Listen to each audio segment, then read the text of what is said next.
In this podcast, chat about the defeat to Coventry. We summarise 2023 and look ahead to Aston Villa. This is the Boro Breakdown podcast, and this is our Boro Matchday Chatter in a pod. Support. Curtis Fleming is there on the edge of the area. Fleming for Craig Hignett. Hit it, Higgy. Higgy hits the treble!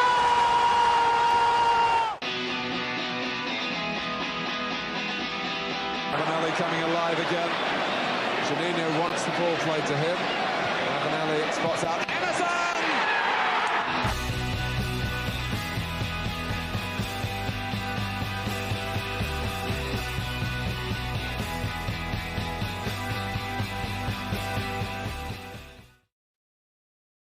Hello and welcome to the Boro Breakdown podcast with Jonny, Dana and Tom. We are a Boro podcast that gives you all of your Boro Matchday Chatter in a podcast. And Boro lost 3-1 to Coventry at the weekend, moving to 12th in the championship table. Just 4 points off the playoff places, but 13 unavailable players again. But it's the one incoming. Azaz, my thumb. Anyway, sorry. Moving on. One key takeout, as always. Guys, coming obviously from the game and the week so far. Dana, what's your one key takeout from the week? Firstly, that was terrible, but props for the humour or attempted humour behind it. The context is that Jonny got his cast off. He's no longer Rav Vandenberg. So fair play, Jonny. That was actually more impressive than I gave you credit for. But yeah, my one key takeout is just the same old, really. I think I'm going to join Ben Strickland in the trenches on Boro Doyle's here and say that Boro are a nearly team. And I've said that before. I'll say it again. I mean, look at our bench against Coventry. Did you two realise who was the oldest outfield player on the bench on Saturday? Outfield. Hayden Coulson, was it? Yeah, it was Hayden Coulson. I could not believe that. What botched timeline have we landed in where Hayden Coulson's on the bench with a snapback saying, "How do you do, fellow kids?" Like, how has that happened? But I said it a few weeks ago, and I still believe it, really. I think with a fully fit side or even just a few players back and available, I just wonder where Boro would be with those players. So I guess the take-up from the week is food for thought, really. Where would Boro be right now? And even more so, what is our ceiling if we had a near fully fit squad to choose from? Yeah, and Tom, what's going to be your key take-up from the week? I think my key takeout is that I kind of understand the result on Monday now. Don't get me wrong, straight afterwards I didn't. I was fuming. Calmed down for a couple of days, and I think Carrick summed it up best in his post-match interview, where he just said we just kind of didn't have the energy second half, and I can understand that. You know, we've the Christmas period's a game every few days, really, and I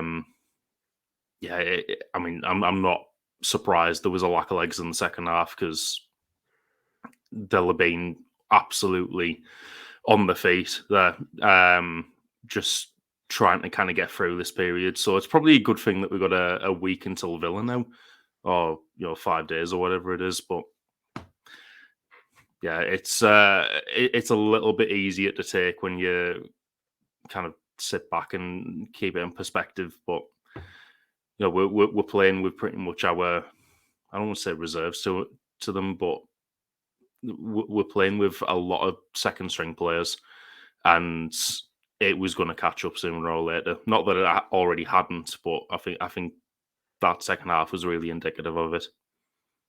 Yeah, and I agree with these both. One nearly team, I get it. We've been just really unlucky, I think, this year, especially with sometimes with goals against us, and also injuries and suspensions going at a bad time. Look, the amount of players we have out is what it is, isn't it? And against a full strength or near enough full strength Coventry side, I thought we played really well in that first half. Second half, things changed a little bit. But my takeout for me really is that inconsistency will happen with the team that we have at the moment. When players come back, are probably going to have more of an expectation of us trying to climb the table again and getting that playoff spot. So I do believe we can do it. I really, really do. And it's just getting those players back if we can. But let's move on to that Coventry game now, because Coventry have now had 3 wins in a row against Boro, and for Michael Carrick has been failed to beat Mark Robins in a game just yet. But Dana, how would you assess things against Coventry? Oh, it was such a shame because I thought Boro played really, really well in that first half. Robbins had Coventry set up in a 4-4-1-1, but they were actually in possession anyway, a 2-4-4 or sometimes a 3-3-4, depending on the position of their fullback. So they had Thomas and Binks in defence, Van Ebeek and Bidwell pushed up into midfield with Eccles and Sheaf in the centre. Then O'Hare kind of had a free role, but he was playing off Sims and Sakamoto and Wright far wide on the attacking line. And I think that was to make the game expansive and to stretch Boro, but I think it benefited us more because I noticed a few times that Van Ebeek got caught quite narrow to mark Sam Greenwood, who would come in field, and it gave us space down that left hand side that I don't think we quite exploited as well as we could have done. There was one moment where we did manage to get the ball out there, and then Lucas Engel stood on the ball and it went out for a throw in. But we looked much more dynamic in attack than in previous encounters with them, where they have been very disciplined. And I think in this game, they weren't open, but it felt like it was quite easy for us to cut through them, which is why I think Dan Barlaser had such a good game in that first half and really controlled it. I think that Howson and him were probably the stars of that first half, to be honest. Barlaser picked some really good passes. Howson made some really good aggressive tackles. And I think Rodgers as well, talking about players that had an impact on that game. I think Rodgers was key, as I expected. He was the one that was allowing us to build up through the thirds and created Boro's first chance of the game. Dale Fry's well, Marshall, Wright and Sims really, really well. And the goal that we actually scored was quality. I mean, fantastic play down the right, good combination between Rav, Coburn and Rodgers, and a great driving run inside from Rav. His cross was obviously cut out, but then manages to battle for the ball on the deck, might I add, which deserves a lot of credit. Greenwood steals in, and it's a fantastic cross from Jones, to be fair, really, really good. And then a brilliant header from Coburn. I thought their press was quite weak. O'Hare was really good in possession, but quite generous towards us out of it. There was a lot of runs being made off him from Barlaser in particular, and that's why I was really happy with us in the first half, because I think we really controlled that game, and the mark against it was that we conceded and that we didn't add to the scoreline when we were dominant in our performance. And I think with the game 1-1 at half time, it was probably the worst, well, not the worst, but a bad scoreline for us, because it was so evenly balanced, and it felt like next move kind of pushes the game in that team's favour. And Mark Robins made that switch that you'll talk about soon, Jonny. And we didn't really have the options to be able to counter that. So that's why I think that if we had McGree or Force or even Crooksy back, Hackney, I'm not saying that we would have won that game with those players, but I think we would have fared so much better in that second half, because that drop off from first half to second half was particularly notable. So really such a shame. But as Tom kind of said, that it was going to, and Carrick said after the game, it was kind of a case of injuries and lack of availability caught up with Boro. Yeah, look, I'll put my neck on the line here, Dan, and I think if a full strength squad beats Coventry on that day, if in the first half you have the options done, I think we go on to win that. I think. But Tom, what's your thoughts, mate? What do you think of the game? I was going to say at the weekend, but actually it wasn't. It was on Monday. I thought about that as well, to be fair. What was your thoughts on a game that felt like a weekend but wasn't a weekend? It was New Year's Day. I was gutted to lose it at the time, to be fair, because I was really optimistic going into half time. As Dana said, we bossed that first half, really. I honestly, it only looked like it was going to go one way, and I felt like their goal kind of really came against the run of play at that point, because if we were definitely the better team in that first half, and I was thinking maybe this has finally clicked for us. Maybe this is going to be where we kind of snap this unwanted kind of streak against Coventry and finally get a win. Going in 1-1 at half time, I'd seen enough from the first half to think if we come out and play like that second half, we will get back on top and we'll win this game. And then what I saw second half was just at the time absolutely demoralising. No, I mean,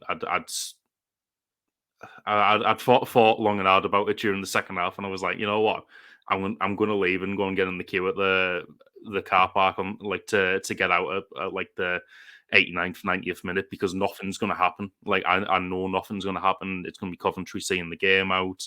And unfortunately, I was right about that. But it's not something I ever do, and it's annoying for me personally. Like going to the Riverside this season and just seeing us lose. Just like I don't like these teams off or anything like that, but teams we should be beating at home, like Coventry, Bulls, etc.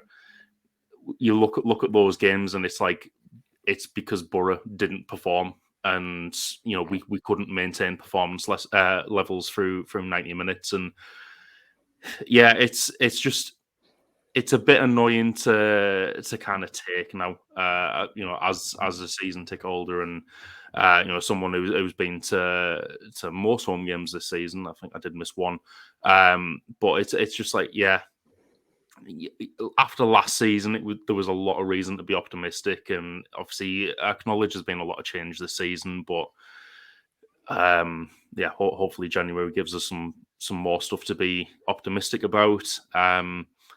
But yeah, the first half of the season, it's been very up and down, and it's not the type of season I would enjoy watching. Well, I suppose that, you know, goes for anyone. You know, I've seen some absolute rubbish in my time as a season ticket holder, and I don't want to compare it to that. But the ones where it's like the seasons where it's like we're going to finish mid-table and we might beat some teams, but we don't beat others and stuff. That's the stuff that kind of, it doesn't annoy me or anything the most, but it's just like you don't know what to expect every week, and you know, although we'll always back us at home and go into these games optimistic, it's not a great feeling coming out of them after a loss like that. And I think Coventry game just kind of summed that up really. I just want to counter one of your points very quickly there, Tom, about we should be beating teams like Coventry and Hull. I think I get your general point, but I don't think we should be beating teams like Hull and Coventry. I think more what I would say is that based on their performance, Coventry in the first half, I think Coventry fans will say that they were poor. Boro should have given themselves a decent cushion going into half time. And I think you'd probably agree with that. But I think that's the frustration, isn't it, really? Yeah, I mean, I definitely agree with that, because I thought their keeper made several cracking saves in the first half. But I think it's more to get where we want to be in the league, we need to be beating these teams at home. We need to be beating most teams at home is what I kind of meant from that, rather than, I don't want to sound like entitled or anything, like we should be beating everyone at home or anything like that. It's like, if we want to be finishing in the playoffs, or, you know, obviously we were touted as automatics before the season started. If those are the goals this season, we need to win these games at home, and there's just no consistency at the moment. Yeah, I'd agree with that. But we have beat 7 out of the 13 teams. You know, like obviously I'm going to count us in the 12th, and then teams underneath us. So we are beating these teams around us. I think we should have probably beat Hull, and I think on the game against Coventry, I think if we do put one of those chances away, go 2-0 up or 2-1 up at half time, I think we go on to probably win it. It's just, I think the frustrations of those games is how we give those games away. But around the game itself, I thought we did play really well in that first half. I thought we moved the ball quite well. We were dynamic. We were able to create space. Mainly, I think it was because of Coventry's change shape, because they have moved really. And we talk about different phases in games. And when I was looking at Coventry throughout the game, you know, they are playing in multiple different shapes. So they would set up in like a 4-4-1-1. They would be in possession to 2-4-4, 3-3 throw. Out of possession, you're looking at 4-2-3-1. And then in goal kicks, you're looking at 4-3-3. So you see different shapes are happening at different times, right? And it's really, it's always quite fluid. But with Coventry here, like, in the first half, if you're not looking and if you're on YouTube, but I'll explain it for the audio. Middlesbrough have 5 players in that central area, to Coventry's 3 in the middle, and then they've got your 2 centre backs and your centre forward as well. But in total, Boro have an outnumber Coventry in the midfield, so they're able to kind of get the ball through, play it out wide, create all loads in different areas. And when you have the control of the center of the pitch, you tend to dominate most games. Main reason, if you're so wide, then you are further away from the goal. You create limited chances, and when there's more bodies in the central, it's hard to find your players. But when Middlesbrough do dominate that central area, they were able to play through them quite well. Secondly, in the second half, where Rumours does make a change, there is a big shift in how Coventry are trying to play. They do limit the lines quite a lot in terms of the fielders drop in, but also they try and really nullify that central area. You'll see O'Hare come a little bit deeper, the wingers come a little bit more central as well. And they just try to limit the space in the middle, and it comes back to that box midfield again, which Boro really struggled with against them last season. Let's try to create that more narrow shape. And this isn't something new. This really isn't something new in football in general. When you've got the ball, you'll try to be really expansive. You'll try and stretch his team out. You'll get your wingers up high and wide. You'll play in that maybe a 3-4 shape, and you'll try and get the ball in the box or work it way through. When you haven't got the ball, what we've seen is that your team will try and compress. So then when they compress, you make it really tight. You try and narrow up. You guard your box, and it's just a very simple way of playing. And what the big tweak was from Roberts in that second half was, and he mentioned it in his presser as well, how do we limit the space and stop Boro from playing?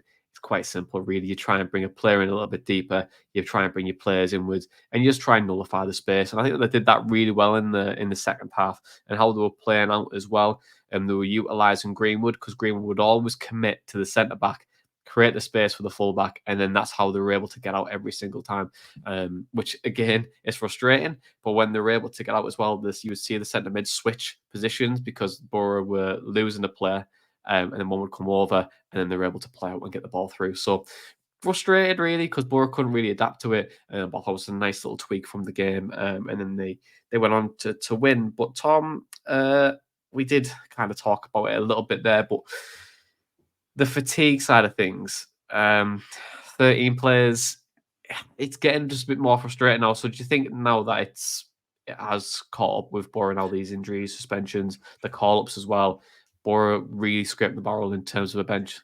I'd say so, yeah. I mean, like you said, there's not been a lot of senior players to choose from. And I think in the last few games, the only kind of real example of squad rotation I can think of that we've been able to do is Bangura and Engel at left back. I don't think there's been many other areas where we've actually been able to rotate the players and give anyone a rest, especially, like I say, over this Christmas period where it's a game every few days. We've not really had that chance of anywhere other than left back. And then, as Dana mentioned earlier, you look at the bench and Hayden Coulson, oldest player on there somehow, even though I swear he's still a young prospect, and he's like the footballing equivalent of Luke Littler, like how he's like the oldest senior player on the bench. I think it just shows how bad the injury crisis actually is. So yeah, I'm not surprised. I mean, like I say, I was really frustrated at the time. I'm sat in the car, like waiting to get out of the car park, calming down, listening to the BBC Tees phone and listening to Carrick's post-match interview, and I'm like, yeah, you know what? He's got a point here. I can't be too harsh on them after that, as much as I want to be at the moment, because it's a lot to ask of a very small squad to kind of come out with a period of fixtures that we always historically tend to struggle in anyway. But come out of that with such a small squad and still getting results. Just happy that we got those wins against West Brom and Huddersfield coming out of that. But yeah, it looks like it definitely has caught us up, and hopefully what we heard in the interview that we got 3 players back training. Obviously, there's been stuff said today about a potential signing, which I know we'll cover. Hopefully, this is going to help bolster our ranks throughout January and hopefully let us kick on for the next couple of months, because we've waited a long time for some of these players to come back. Yeah, we have missed them, haven't we? Like, and also just on Hayden Coulson as well. I feel like he's Boro's version of Jesse Lingard. Do you know what I mean? Yeah, I get that. You feel like, he's an up and comer. He's like, no, 31. But it's Yeah, I think the injuries have really caught up with us. I really do. And all I think we'll have what 4, 5, 6, maybe 6 out of that 13 back in January. You're hoping to bolster the squad as well. Things get a little bit stronger.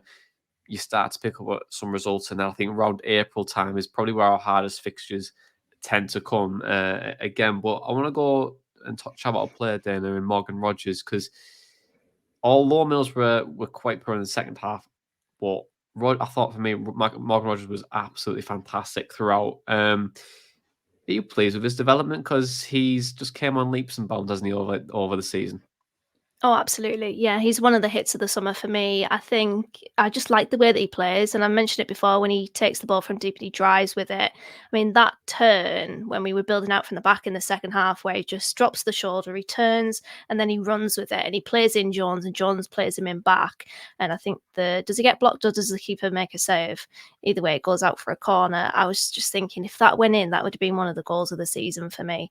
I really like Morgan Rogers. There's a degree of Marcus Tavernier about him, in that I think sometimes fans may look at the rawness of him and the lack of refinement at times. But I really want to focus on the developing potential that we're seeing. We are seeing him improve.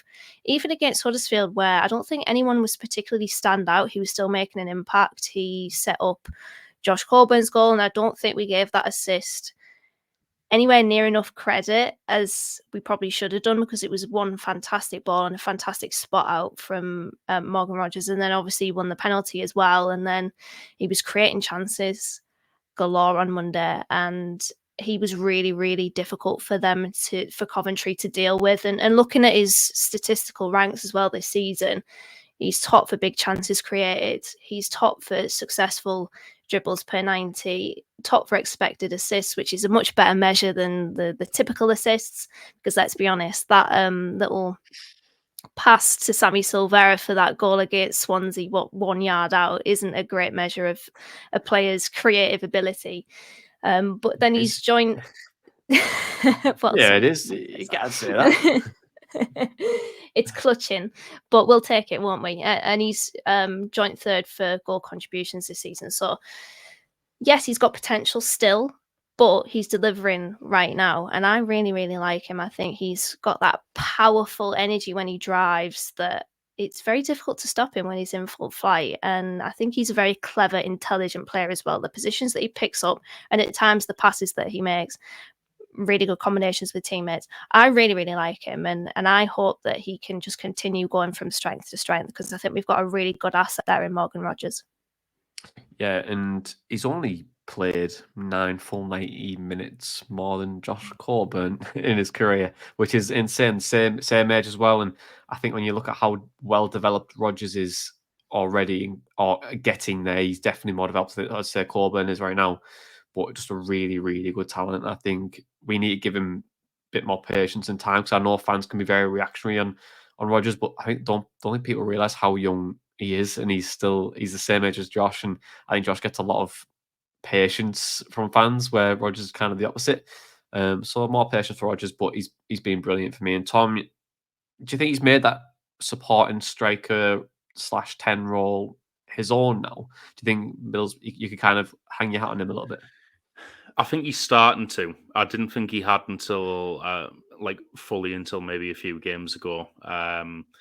But I am starting to see that development now. I think he's clearly confident. He's playing well. Still needs a little bit of work. I think the final ball from him sometimes still does let him down a little bit, but other than that, I think he's one of these players who is really developing in the team at the moment. I think you see that with Van den Berg. Engels got better for me. Barlas is adding more stuff to his game, which I think we have seen, especially this month. I think it kind of ties into something I said maybe like a month ago on the podcast, where I said I think we'll get to about April and then we'll fully click, and people will be kind of saying what a team and stuff like that. I feel like we'll get to April, and we'll all be absolutely buzzing over Morgan Rogers. I think he is developing quite quickly, so I look forward to seeing what he does for the rest of the season. and our players too this time around. So no players leaving. Well, I'm guarantee Hayden Hackney will leave in the summer. I could put my house on Hayden Hackney leaving. So obviously I know there'll be players like that, but I think the majority of it, they're all staying. Our players are young and developing as well. And I also think it shows that Carrick and the coaching staff that we have with Woodgate and Dangs, very, very good at developing players, which is a very hard thing to do sometimes. And I think they deserve a lot of credit for it. They're making these players better and better and giving them confidence to improve. But I'll move on because there has been some news today, of course, a transfer rumour, as you will. But Boro have agreed a deal for Finn Azaz from Aston Villa. Luke Haley, of course, interest as well. Lawrence Shanklin, Todd Kane as well have also been like Todd Kane's always linked. He's becoming like the news on Gira at this point. But Finn Azaz reported medical as well, probably on T side. So Finn Azaz, Tom, do you think that he will give us some pizzazz? I hope so. I mean, I'm not going to sit here and pretend I know a great deal about him. Other than I've seen some highlights like over the course of the season, and I thought to myself, why couldn't we have found him first? Because what a hell of a goal that was, and stuff like that. And now it seems to be happening. So I'm very happy about that. I mean, he did look dangerous against us. Obviously, got a goal and an assist. So if he can bring that to our team as well, hopefully offer us a little bit more creatively, and hopefully just lead to a few more goals in the second half of the season. So I think, I mean, for 2 million as well, that's a hell of a signing. And the fact that he's come from Villa's academy is pretty much enough for me. Going off Cameron Archer and Aaron Ramsey last season, if he's come through Villa's academy, we think it's a good signing. Probably going to be. So that'll do for me. Yeah, well, Dancy knows a lot about this academy, so he'll have his finger on the pulse on that one. But then I know we'll probably have a lowdown coming out potentially tomorrow, maybe Friday, especially when we're going to wait until the signing is announced. We don't want a Diego Forlan on our hands here. But how would you feel about the signing of Finn Azaz? Really, really good value. I looked on my Twitter timeline when the news was breaking. So if he's good enough for George Ellick, then he's good enough for me. He gets the NTT 20 stamp of approval, which is always very good. Just tied with the Gab Sutton stamp of approval. So I'm waiting to see what Gab Sutton says about it. But really good value signing, I think. And credit to Boro for seemingly getting this done really, really quickly. Fingers crossed we don't get Shea Given or Diego Forlan, as you mentioned, and we don't jinx it and he ends up signing for somebody else. But really good signing, and somebody that could potentially play in that left wing role. I know that he will be cup tied, so he won't be able to play against Chelsea, but if he does sign in time, then his debut could be against Aston Villa, who Boro is set to sign him from. So that's a little interesting wrinkle there. But yeah, we were talking about it before, and Tom mentioned it on our Facebook group chat of where would he play. And right now with Morgan Rogers in the form that he is in, I think you probably say that, okay, yes, he can compete with Rogers. And I guess based on quality levels, I'd put him above Rogers. But right now you don't take Rogers out that team for me. You take Sam Greenwood out, and you probably put Finn Azaz on the left because he's... one thing that I found out about Finn Azaz, that he's very good at cutting inside. And we saw that actually against us at Home Park, where he cut inside and he wrapped that shot straight around. Was it Dieng at that point? It was Dieng, wasn't it? Right? He was in goal at that game. Yeah. So yeah, I think he's one of those players that is a talent that just has been developing.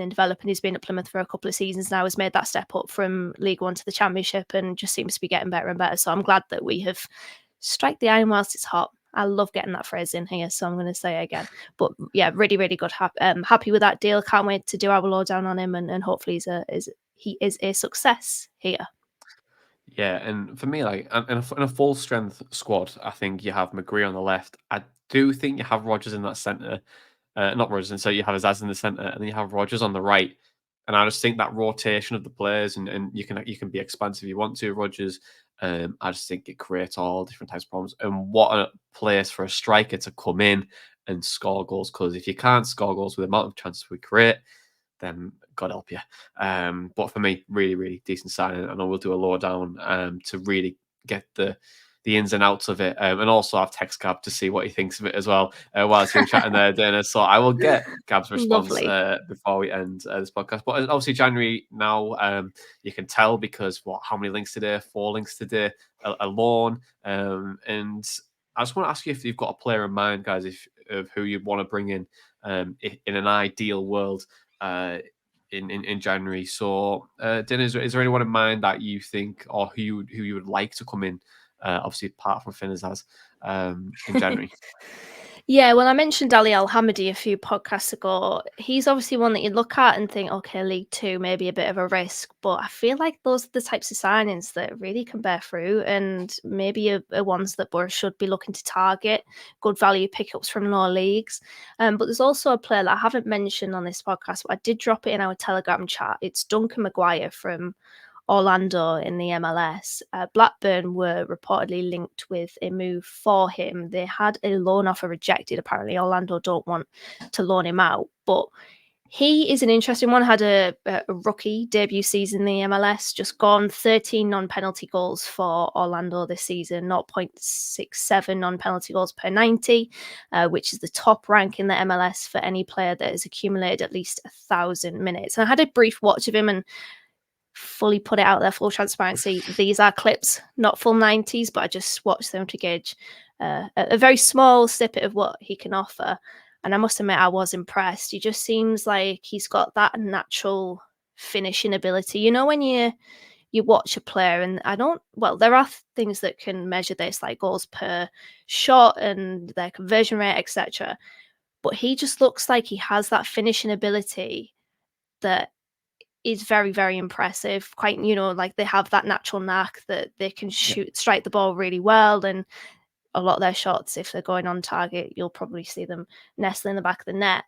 So I think a good movement as well is what I noticed. Pretty quick off the mark. Seems like he can play in that centre forward role, but also roam into different areas. So he's one to keep an eye on. The only thing with him is that because this is his debut season, I don't really know if it's a flash in the pan, if he can add to that, if it's just a bit of an anomaly, if we widen the sample size. But I think obviously Matthew Hoppe was at Philadelphia, wasn't he? We've apparently been linked with Brandon Vazquez from FC Cincinnati. So it seems to be a market that we will have scouts looking at. So maybe Duncan Maguire is one. I quite like the look of him. He's a bit of a left field option. We haven't been linked with him, but I'm just going to put his name out there because I quite like the look of him.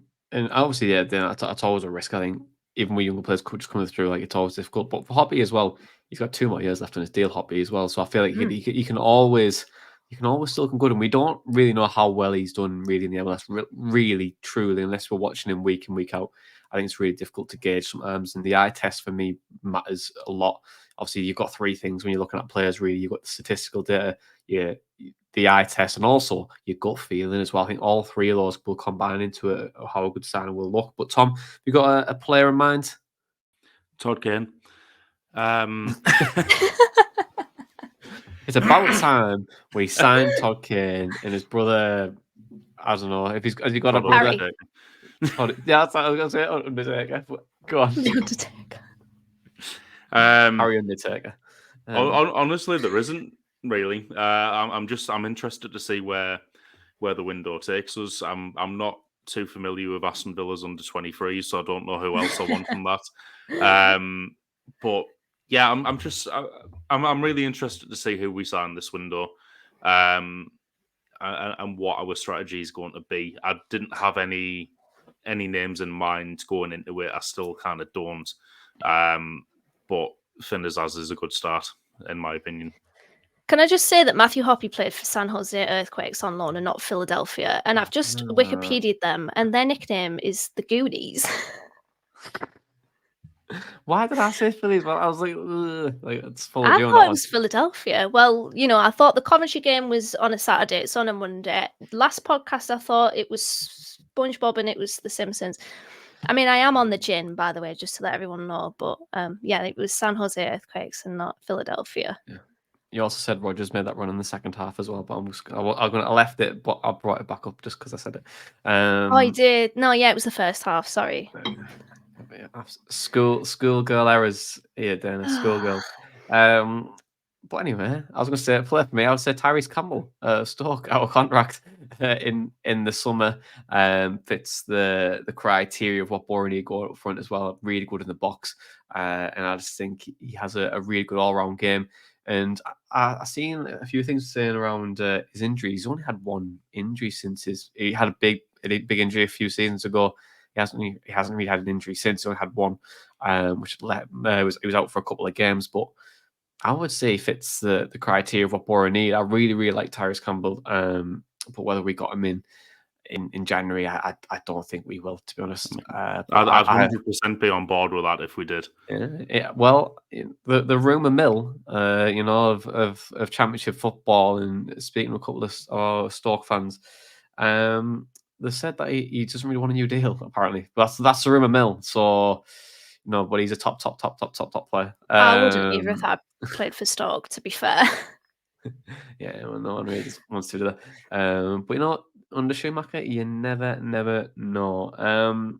But let's move on. Let's chat about the 2023 because we accumulated 75 points out of 46 games on average. That puts you fifth in the championship table over 46 games. We finished eighth on points per game on 1.63.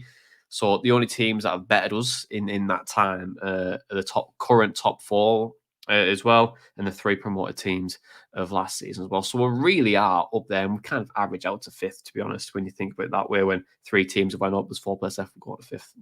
I'm playing on that route. But anyway, but I want to ask you a question on how you would define 2023, because it was, for me, a great year for Boro. I'm going to probably say my three are probably exciting, heartache, and probably future exciting for what we'd seen football and wise, the heartache of the playoff semis, and the future of how bright players are looking and where we're going as a team. I think the way we're developing players, the squad that we have at the moment is going to get there. It's going to probably take maybe a few months to get there, but we're really getting there. And I just like the direction we're heading in. But that'll be my three. But Dana, what's going to be your 3 words to sum up 2023? High and low. I think we went into 2023 off the back of that really good win at Ewood Park against Blackburn, which was a real flag in the sand. It showed people that we're very much in and amongst the promotion race and we're there to stay. And then we had a scintillating few months that obviously we absolutely dismantled Hull, we dismantled Norwich, we went to Bramall Lane and dismantled Sheffield United, who was second, and it was just really good. It felt like not a foregone conclusion, but it felt like Boro we're trending so far upwards that we were going to end up in the top 2 at one point, and ultimately we didn't. I think we did run out of steam and we probably peaked too early. We obviously got hit with injuries, and then to lose the playoff semi-finals was such a sinking feeling. And I remember mentioning it to you in the group chat afterwards. We're not podcasting after that. I don't want to podcast after that. It was I just felt so gutted. And then even at the start of this season as well, it was a bit of a struggle, wasn't it? There were a few calls for Carrick to leave and our form was poor. It felt like we couldn't buy a win at a point. And yeah, we've kind of experienced the roller coaster of football there. So I'd probably say high and low. And for you, Tom, what are going to be your 3 words?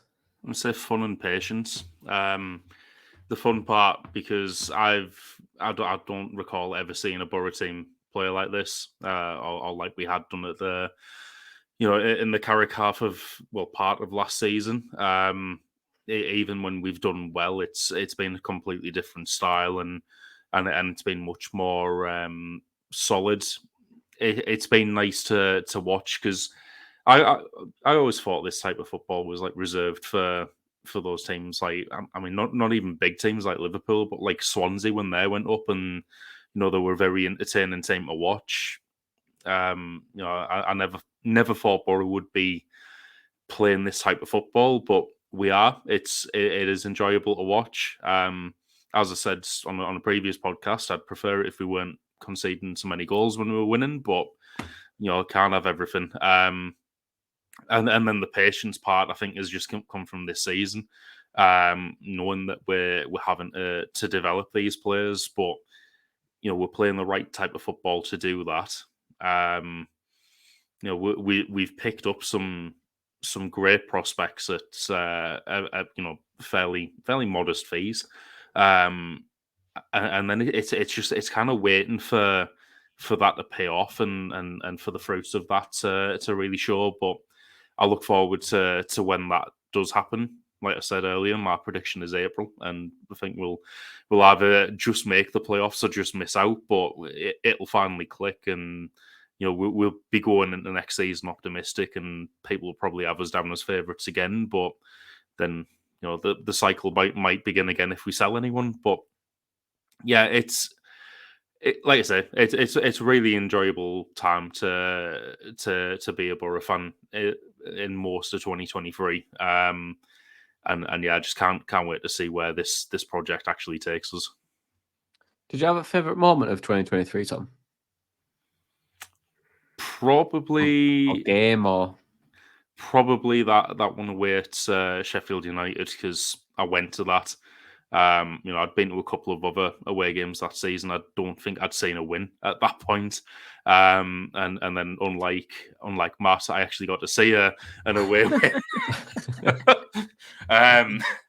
But it wasn't what I was expecting either. I'd gone to that game fully expecting to see us lose 1-0 or something. And early in that game, that's what I thought was going to happen. And then to come away with the win that we did, it was such a good night. Not even the M1 being closed and being rediverted through Wakefield and not getting home until 1 o'clock could ruin that. I mean, it was a great way there, isn't it? Really good. I think mine's probably Hull at home. I think that second half, if I count it as a moment, was unreal. It was absolutely amazing how we just switched it. We switched on and just blew Hull apart, and it was just such a good win. Obviously, Tuba's celebration was great as well in that, but just that second half, wow! I think that 10 minutes of just honestly, it was unreal. Dana, what's yours? What's going to be your favorite moment of 2023? Yeah, I was going to go with the victory at Bramble Lane, as Tom once said, but I'm going to switch it up. I'm going to say when Tuba reached 20 league goals. I think that was such a monumental achievement, and it was just that. I just remember the countdown to it. Whenever he scored, everyone around us would be like, 2 more, 1 more. And then when he finally got it against Reading, it was such just a fantastic moment. And for him to stand on the advertising board as well, a little ode to Bernie Slave and climbing the fence, I just thought it was such a good moment. And I will say, a lot of fans always say, oh, just move on. No, I'm not going to. I love Akpom. I loved his story. I love seeing how he's doing well at Ajax, and I wish him all the best, because stories like that in football are just really wholesome. So I'll probably say that moment where he reached 20 league goals. Yeah, and would you say he's your player of 2023 as well? No, I wouldn't actually. I wouldn't. Are you asking me for it? Yeah, go for it. Who's your player for 2023? I would say Cameron Archer, because the way that he came in and he got 11 goals and 6 assists, and I think it was 25 games, just the Boro striker that I've always dreamt of, really. I know that people say, well, what about Tuba? But, he was that second striker, number 10, whatever you want to call him. The debate has rumbled long on in our Telegram chat, but I'd probably say Cameron Archer. I just think that he was that cold-blooded finisher that Boro still need right now, and it's such a shame that he's at Sheffield United, because I really wanted to see him back here. But I would say he would be. I mean, you can approach that question two different ways, can't you? You can say somebody that has performed really well and consistently throughout the whole of the year, or somebody that really impacted a particular part of the year. And for me, I would probably say Cameron Archer gets my my vote for Player of the Year. What about you, Tom? Who's going to get your player for 2023? Todd Kane. Todd Kane again. And his brother Undertaker. I'm going to take the easy way out with this one and say Chuba Akpom. Shame about how it ended. I mean, that image of him crying on the pitch and Carrick going over him will be permanently burned into my brain. But I think it's got to be him. I don't think, well, obviously a couple of players have come close, but I don't think anyone's batching that story for what he did. Yeah, and he would have been injured for the playoff final as well. Just to rub salt in the wounds. I think for me, I'm torn between probably two of them. Yeah, probably two or three. One, Riley McGree has been excellent all of 2023, most influential Boro player that we have in terms of like helping create chances or just little pockets of space. I really do like Riley McGree. Chuba Akpom definitely and Cameron Archer all deserve plaudits for us. But just to be different, I'm just going to say Riley McGree, just to be different. Although I think Chuba probably deserves the award. But let's look ahead to the weekend now, where Boro play Aston Villa. Boro, last time we played each other was in 1957 in the FA Cup. Obviously, last time we played each other in the FA Cup was in 1957, and we all know how that game turned out. We're all there, and it ended 3-2 to Aston Villa. And last time we played each other in the league, of course, was 3-0, and it was doubled in the championship. And Villa's tore us apart. But it's trivia time. We love a bit of trivia, and I've got 3 questions for you this week, and I'll give you the 30 seconds to do it, of course. But your first question, of course, it is a true or false question, and it's Stuart Downing scored more goals for Aston Villa than he did in his second spell at Middlesbrough. True or false, did he do it? The second one is Gareth Southgate and Ugo Ekiog. Which transfer fee was higher? So who had a higher fee when they signed for Middlesbrough? And then finally, which I think will make your brain tickle a little bit, and who had more goal contributions for her? Cameron Archer or Adama Traore? Your 30 seconds starts now.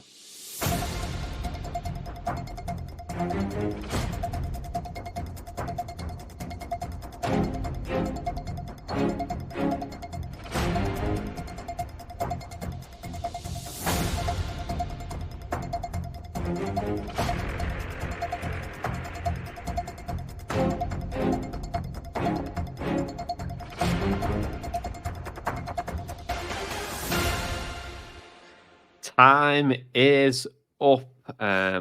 Wherever you are, if you're walking the dog, driving in the car, in the shopping in Tesco's or other shopping outlets, and doing whatever you are doing. Hope you got your answers there as well. But the first question, Dan, I'm going to come to you first. Stuart Downing, did he score more goals at Aston Villa than his second spell at Boro? True or false? What was the answer? Did he score more at Aston Villa? I went for true. I mean, Downing's not renowned for scoring goals. I remember he scored against MK Dons. That was his first goal on his return. He scored a free kick against Wolves. Very good one at that. He scored against Accrington and Stanley in the Cup, and he also scored against Bournemouth. And those are the 4 that I remember. There were more than that, but I've gone for Villa. Okay, and then Tom, true or false? Goals for Villa. Also gone for true. I feel like if it was versus his first spell at Boro, it would have definitely been false. Yeah.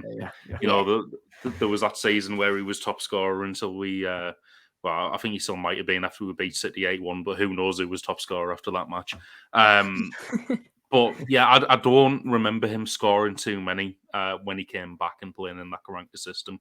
Not that I remember his time at Villa, but I wouldn't think it'd be hard to to beat that total from when he came back. And you're both correct. It was true. He did score more for Aston Villa. But moving on, it's Gareth Southgate and Ugo Ehiogu, of course. Both fantastic centre backs who were signed a season apart. But who did we pay more for? Was it Ugo or was it Southgate, Tom? I think it was Ehiogu. If I'm right, he was our record signing for a little while until we signed Macaroni, which I don't think it was ever the case with Southgate. Okay, and Dana? Yeah, I went Ugo as well. Yeah, that's correct. It is Ugo Ehiogu. It was £8 million for Ugo, and Tom, you were right as well. It was our record transfer for just a hot minute, and then he got pipped by Massimo Macaroni. I think it was only by about 750k more, mind. But it got pipped. And then the final question, which I thought was going to be an interesting one for you both. Who had more goal contributions, Boro, Cameron Archer or Adama Traore? Of course, Traore was at Boro for longer. Archer was only at Boro for, 6 months? But who had more goal contributions? So goal contribution is a goal and an assist together for you data monkeys out there. But Tom, who are you going to go for? Because I see Dana's went for Cameron Archer. I've also gone for Cameron Archer. It was weird when Dana showed her answers because I've got exactly the same stuff. Obviously, Dana mentioned earlier how many goals and assists Cameron Archer came out with. And I was thinking about it. I was like, Traore, although I can remember him scoring quite vividly in that last season he was here under Pulis, I feel like he didn't actually have that much end product until maybe the second half of that season. So, I think it would have to be Cameron Archer. Yeah, he got 10 assists, didn't he, that season? And it took Ryan Giles last season to be the next Boro player to register double figures in assists. And I remember Traore scored against QPR because I think that was his first goal. I think he scored 2 against Reading. He scored during a minute's applause, but I can't remember any other goals than that. But I thought it would be close. But Cameron Archer, I know that he got 6 and 11. Or 11 and 6. The answer is Cameron Archer had more goal contributions than Adama. Cameron Archer had 17. Adama only had 16. So just pipped him to the post. But Adama did play a lot more games than Cameron Archer as well. So it just shows how well Cameron Archer did in that 6 months as a Boro player. But to the game now as well, because Aston Villa absolutely smashing it in the Premier League this year under Unai Emery. But guys, we weren't able to get a voice on, unfortunately. But what are your thoughts on the game coming up? For me, it feels a bit, I'm not particularly that bothered. I can kind of leave it and I'll look forward to Chelsea. I don't know if you guys echo that. Danny, you can answer first. Yeah, I do, to be fair. I mean, I've got my ticket, so I'll be there. But there is like a bit of about this one. It was such a crap tie to get, isn't it? I mean, what are they second in the Premier League right now? If only it was a lower league team and you could kind of put the kids on and know that they're not going to be absolutely ragged around. I mean, I think there'll be a lot of Boro fans that are also thinking the same, that it's just a bit of a, well, can we just go to Chelsea, go to the Chelsea game and forget about this one? But I don't really know what to say about it. Because I could say, oh, it's an opportunity to rotate, but is it? Rotate who? Exactly, rotate who? Yeah, I don't really, I won't say that I don't care. It's just that my level of care is pretty low towards this one. I still hope we win, but yeah, a little bit apathetic towards this. And Tom, are you in the same boat? Yeah, exactly the same. Yeah. I think if we could go into the match and then quit it like a game of FIFA and just take a 3-0 loss and do it, like just save everyone's fitness and just like let them go into Chelsea with us, because there's like Dennis just said there, there's no one really to rotate. It reminds me very much of the draw last season where we got Brighton at home. I mean, yeah, I had to choose one game to go to out of Villa and Chelsea. Obviously, finances wouldn't allow us to do both. and I'm going to Chelsea. Like this game, it's probably going to be cold at the Riverside because it always is. Just a bit of a shit game, to be fair. So, yeah, I'm not really that as Dana said. I hope we win, but I'm not really that bothered if we don't. I just don't want us to get absolutely battered, like 6 or 7-0 or something. Like say, if I can take a 2-0, 3-0 loss now, yeah, fine. Is that Tom's bet as well? Is the Tom bet the 3-0 defeat? No, I'm not betting on this one. Okay, so save your money, ladies and gentlemen, and don't bet on this game according to Tom's bets. There are other betting providers out there, and please gamble responsibly. So, predictions. Dana, I want to ask company if your final prediction because Tom's went with a 6-0 defeat to Aston Villa. Are you going to go higher or lower? Yeah, I'm going to go lower. I'm going to go with a 2-0 to Villa. Yeah, and I'm going to echo that as well. I'm going to go 2-0 Villa as well. I just think I think if they put out really good sides, I think it's going to be a really difficult afternoon for us, especially with all the injuries we have. I would love us to rest a few players, but you never know. If you win against Aston Villa, it's more confidence. You go out in the hat again, and you continue to keep a good mentality, and you can also look away from this from the league as well. But Tom, have you actually got an actual prediction? Is it actually 6-0, or are you going to go with the 2-0? I'm going to go half of that. I'm going to go 3-0 Villa. 3-0 Villa. Fair enough then. Well, thank you very much, Tom. And thank you very much, Jenna, as well. And thank you to the listeners and the viewers for watching us and listeners as always. And don't forget to give us a 5-star rating on your podcast provider. Don't forget to give this video a thumbs up if you watch us on YouTube and subscribe to our YouTube channel. 42% of you who watches week in, week out haven't subscribed to us. So just a reminder, subscribe. It's easy. It takes 2 seconds and you get notified every time a video drops. And you probably will need to be notified because we're going to have a few lowdown videos coming out this month. But for right now, the winter silly season is open. Boro in club competition once again. But for right now, this has been the Boro Breakdown podcast. And this is our Boro Matchday Chatter in the pod. Oh no, that was only Boro Matchday Chatter in the pod. I've ruined my own finish line. Oh God, I've just ruined it. Anyway. So very Boro. I know, so very Boro. In a bit, Boro fans. We'll speak to you soon.